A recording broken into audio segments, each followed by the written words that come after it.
Menarik dan juga bertepatan dengan ayat ke-42. Allah Subhanahu wa taala berfirman, "Illa man rahimallah."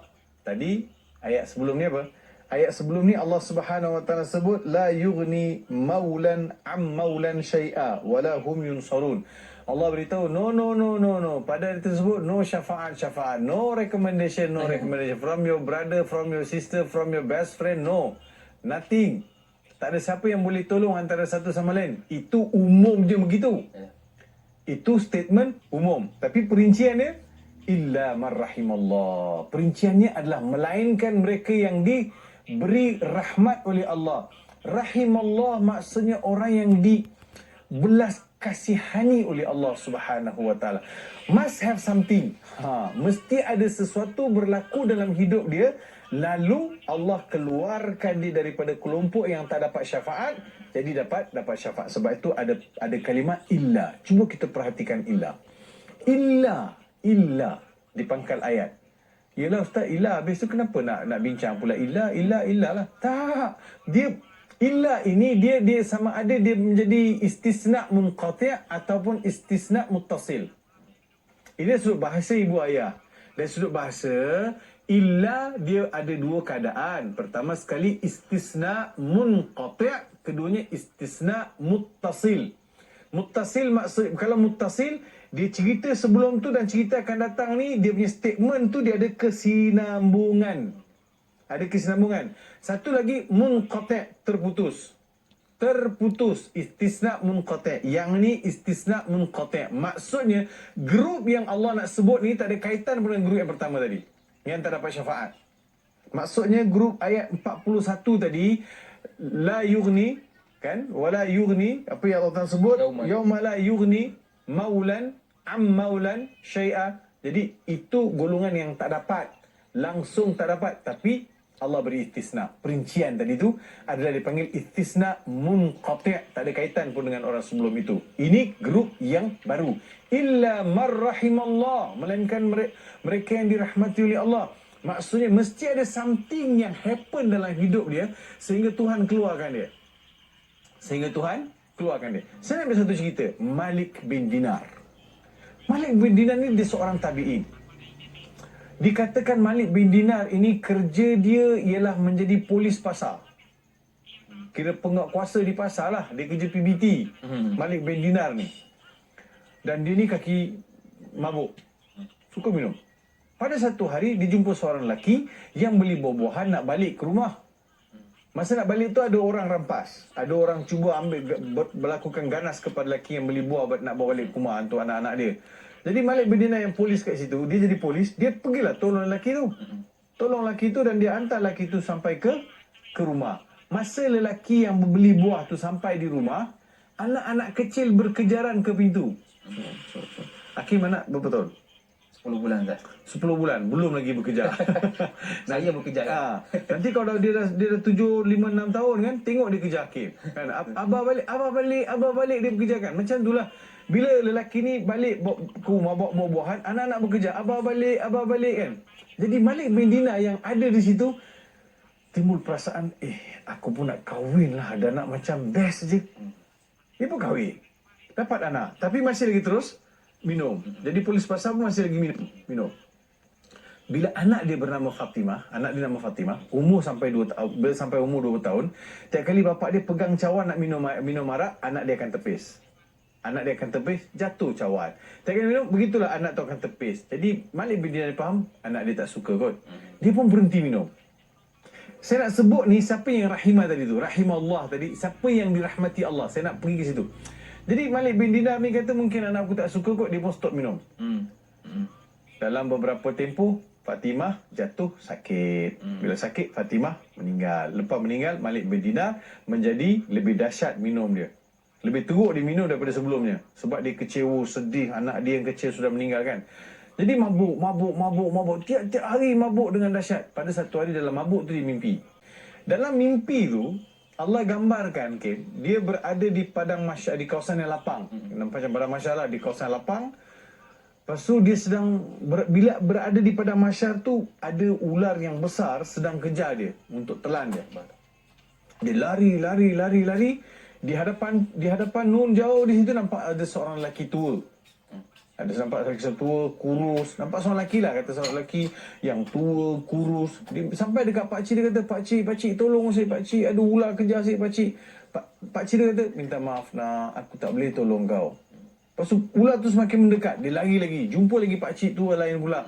Minta tolong pakcik ada ular nak kejar, minta maaf nak, tak boleh tolong. Begitulah beberapa kali jumpa dengan orang tua ataupun lelaki yang serba dhaif, lemah badan dia.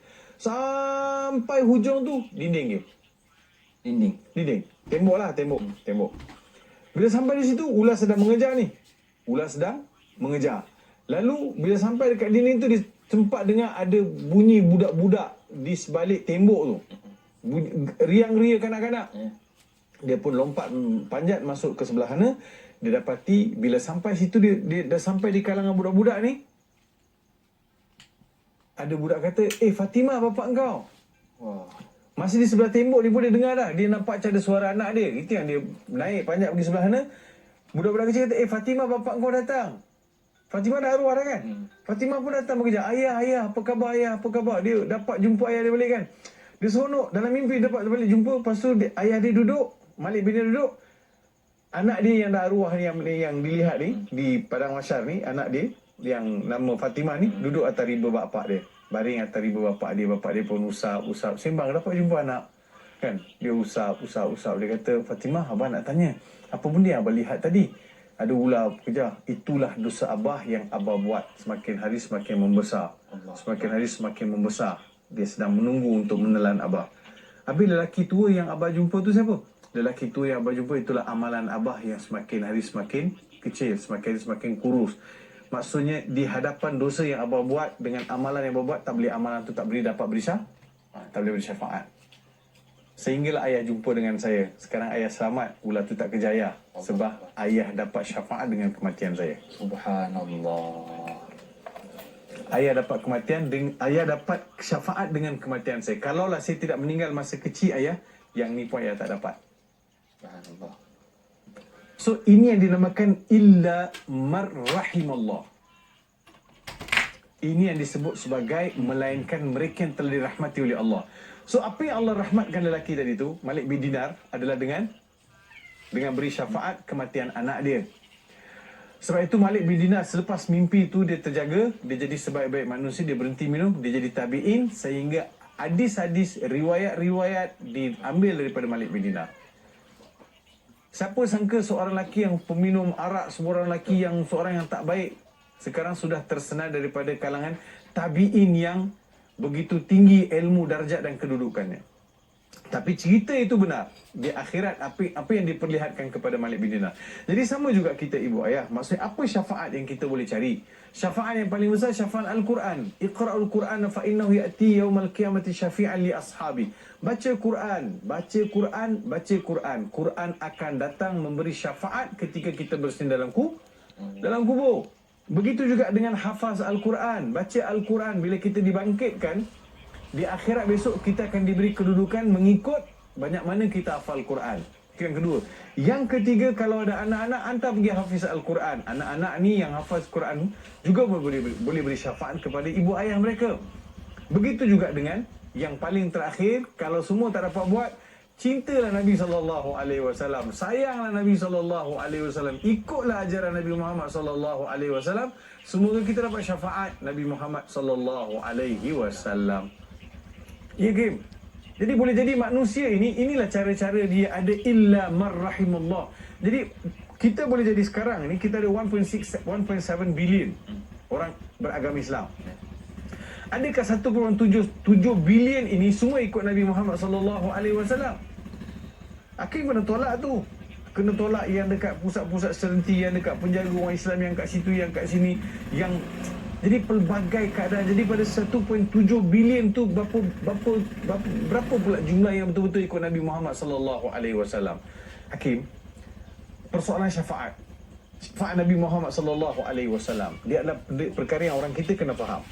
Kita semua ada peruntukan jumpa Nabi SAW. Yang ni ibu ayah kena beriman, kena percaya. Kita semua ada peruntukan.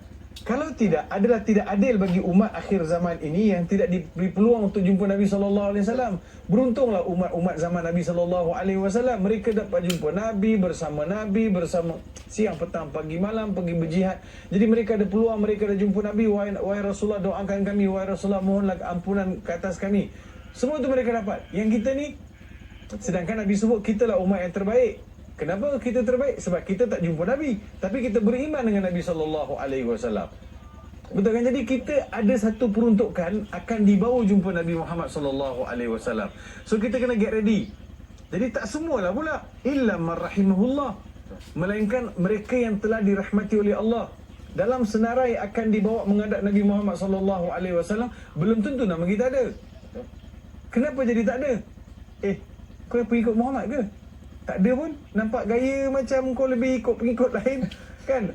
Banyak mana kau amalkan sunnah Nabi? Banyak mana kau rasa selawat pada Nabi? Banyak kau selawat pada Nabi? Apa sunnah-sunnah Nabi yang kau amalkan dalam kehidupan? Betul tak? Kalau semua tu check, okay, rasa ramai yang tak tersenarai ni. Allah Akbar. Betul? Kalau Betul kita tak? satu-satu kan. Ya, sebab itu illa man rahimallah, melainkan mereka yang diberi rahmat oleh Allah Subhanahu wa taala. Ada ustaz kata tiada pertolongan dimaksudkan adalah kepada orang yang bukan Islam sahaja. Tak, ayat ni lebih bersifat umum. Untuk orang bukan Islam confirm lah tak ada. Untuk orang bukan Islam memang tak ada syafaat, tapi untuk kita illa man rahimallah.